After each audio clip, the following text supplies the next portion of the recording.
Welcome, ladies and gentlemen, to the first KCW shoot promo. This is the first of many shoots that we will be producing leading up until our final pay-per-view, which will be Starcase. And sitting before us now is the Dragon King Shadowv, the 18-time heavyweight champion who has been part of KCW from the start. Shadowv, firstly, we would like to thank you for joining us for this interview. It's been your pleasure. So far it has, sir. And, basically, what we want to know is, since what most people don't understand is that you are the creator of KCW, you're the reason that KCW has ever existed, and what most people would like to know is, what were your expectations for KCW when it was first born? What were you looking to do? What was the impact you were looking to have on the pro wrestling world?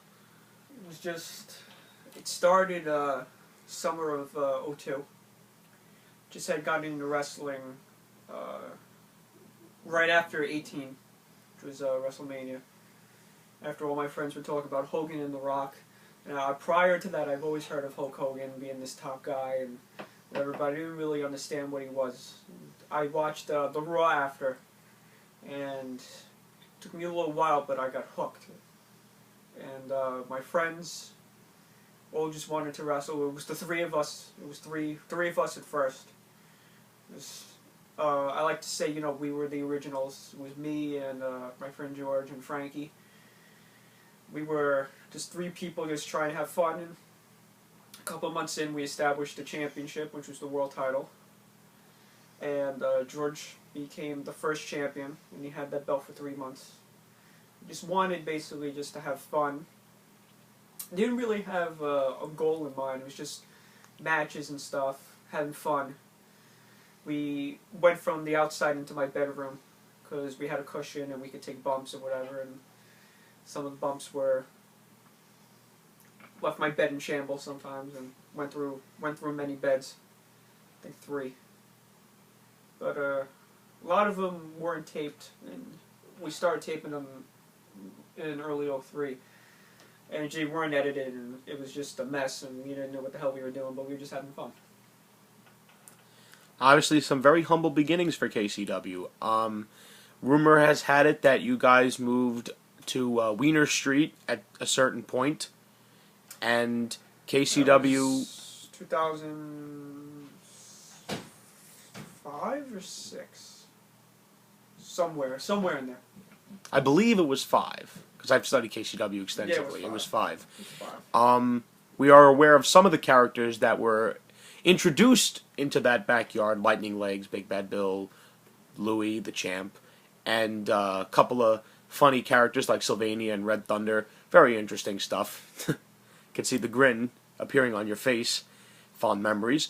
I would like to know, as many people would like to know, when did you feel, because KCW got hot at one point, where there was a show almost every month. When would you say that KCW started to become white hot? Like, what were the key components to it becoming as big as it did? Well, for 2 years prior to 2005, it was non-existent. It was dead. I mean, there was a 2-year period where we didn't have anybody. It was just me.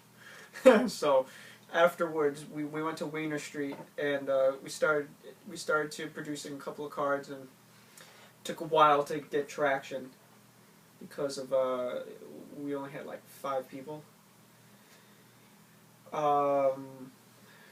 We established a couple of championships in '05 and '06. We started to do shows once a month, and in 2006 we had the first Starcase, which was headlined by me and Lightning Legs. It was a great card. Just red hot period. Had to have been 2008 was when we started to gain a lot of momentum in terms of who was coming in and who wanted to join, and we had a lot of people that wanted to join. A lot of them didn't make the cut, a lot of them backed out last minute, but I think the core group that we had was very cliquish, if you want to call it. We would come up with storylines just very monthly, and we would take at least 6 months off for the winter because none of us really wanted to be cold, although one person was like, yeah, let's do it in the cold, whatever. We don't care. Let me. Oh yeah, I'll do it naked. I don't care. Like, you know. But we took 6 months out of the winter and just booked basically the whole year and adjusted whenever we could if something came up or whatever. And it was really hot in 08. Became extremely like nuclear in 09 when it was like every card was good one after the other. But I think really the most fun I had was probably late 08, 09 was when everything really just clicked and we knew we had something like. Well, what were some of the key components that made KCW work at that point? You're talking about the period of 2008, 2009, in which you had several new faces surface because from what most of us know that have watched KCW, the main staples of the company was George Tinsman, who portrayed the Olympic hero Kurt Angle. You had Louis, who was the champ character. You had Joe Cool. You had Cage, the monster. You had yourself, the Dragon King. You had Big Bad Bill. And you had Lightning Legs. And you had Death X. But you had a couple of new stars come in around the end of 2007 going into 2008. And all throughout 2008, you had a staple of characters that were pretty exceptional. Would you care to enlighten us? 2007 was a big year because during the break between 2007 and 2008, I was negotiating with like 2 big people, 3 actually, because we were negotiating with one person to come back who left. Joe Cool left. He came back in early 07. He came in as a booker at first, and then he wanted to come back on screen, so we had him come back, and we had Cage. Was in my ear. He was like, "Oh, you got to bring in you got to bring in Justin Singh. He's a good guy. He knows what he's doing. He wrestles on mats." And I was very hesitant at first because he's a real wrestler. He was trained. I don't know. We're not really that good. We're just here to have fun. I don't want to get hurt. We had a fallen angel. She's the first diva we had. The only diva that we had. Then we were negotiating with Jim Sin, who was coming in from the QWF, who left, who had like a 2-year, 3-year sabbatical where he just wasn't doing anything, and I extended an offer out to him, and he was very hesitant to come back in because of his leg injury and everything. He didn't know if he wanted to come back or not, and I offered him come in maybe as a booker, and then right when we started talking, he started having all these characters and was like, let's do this, this, and this. He came in and he was like, okay, I have this storyline with me. I want to come back. I want to come back as this character and then get killed off and come back as a hybrid Undertaker, Sting, Triple H character, which I was very like, you can't really do that. We're not infringing. And then he turned it into his own, but it was a really changing period from 07.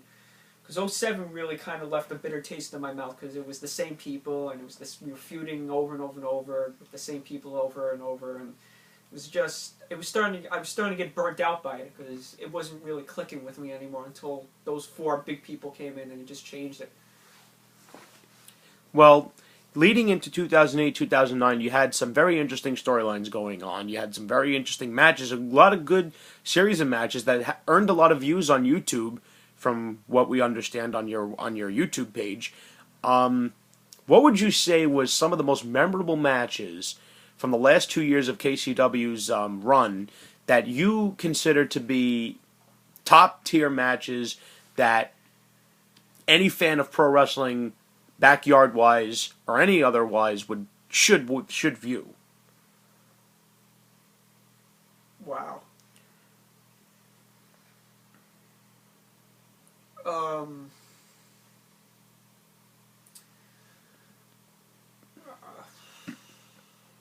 The tag team match, the tag team match, when it was the Sons of Odin and the Ministry was one.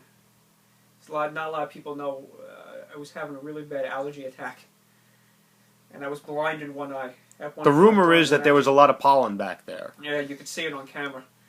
It's hard to miss. Snow. It looked like snow, but I was blind in one eye, and for some reason I was coming. We were backstage, and Justin and Cage and Joe were going down to the ring, and I remember whispering to Jim, "I'm like, I can't see." It's just going to be a horrible match. If I can't see, I can't wrestle. And for some reason, it just clicked. That day, it just clicked. We had a great match. There were a few funny points in it.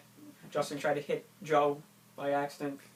I think my favorite bump in that match was when Joe came off the top of the deck and just hit all three of us. I remember laying down on the floor and looking up and seeing Jimmy up, being like he's not standing. Tell me he's not standing. Fell on the floor, and that, and just I thought me and Jimmy's match was good. Obviously, one of my best matches, and I thought Joe and Bill at WrestleMania for the United States belt. We all thought, it's gonna be an okay match. It turned out being the match of the night. Obviously, as you mentioned, one of your more interesting opponents and allies was Jim Sin. What would you care to expand a little bit more on him and the time you've spent with him in and outside of the ring? Because the rumor has it that the two of you are not just friends on screen. It was more like a life imitating art, or art imitating life. We, I was feeling really burnt out in 2007. So, I had two kind of retirements, maybe a little bit. I was planning on retiring in 2008, which I did for a little bit, because I just didn't. I was hurting, and my knees were hurting me, and my shoulder was hurting me, and I knew, Jim Sin was coming in, and we were pushing him, and I said, we got to go with him right off the bat.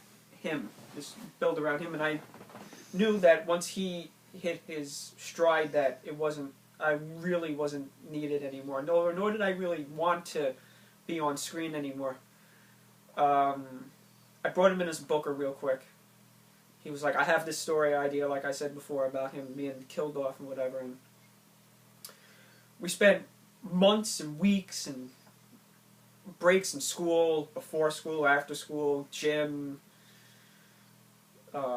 lunch, break periods, just coming up with this storyline. We just bonded, and I became close with him, his family, and everything, and kind of felt bad turning on at first. And then we came up with that storyline where I kidnapped Nicole, and it was funny. It was funny, like after I kidnapped her, and there's a picture of me and her and Jimmy in his room, like playing video games. We're like taking pictures. I'm thinking to myself, I'm sitting next to her, I'm sitting next to Jimmy. I heard she's supposed to be kidnapped, and it's just, I'm here. Like, what am I doing here and here? Like, I kidnapped them. I'm supposed to be hating them. Like, why are these pictures floating around? It was just funny. But he had a political stroke that I don't think a lot of people really liked. That he had my ear. I know a lot of people voiced that, he had my ear and he thought he was on top a lot, and because I was his friend and stuff, and I was booking him. And no, really, it just goes about that, you can only trust yourself, and trust is earned, not given. And he earned my trust because he showed up every show, booking, and running with it. He supplied the belts.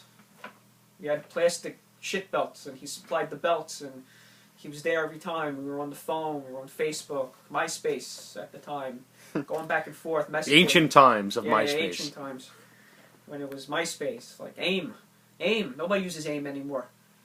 AIM, we were like, I got this idea, well, let's write it down. We have like manuscripts of just books and stuff of written KCW stuff. Well, obviously, there's a lot more that we have to get into, and this ends our first segment with Shadow. We will be returning in just a very short while Shadow sips his Triple H cup, and we will be back with the best of Shadow. And during our next segment, we're going to get more into his character. How did he come to be? What makes Shadow stand out more than all the rest, and why is he head and shoulders above everyone else in KCW?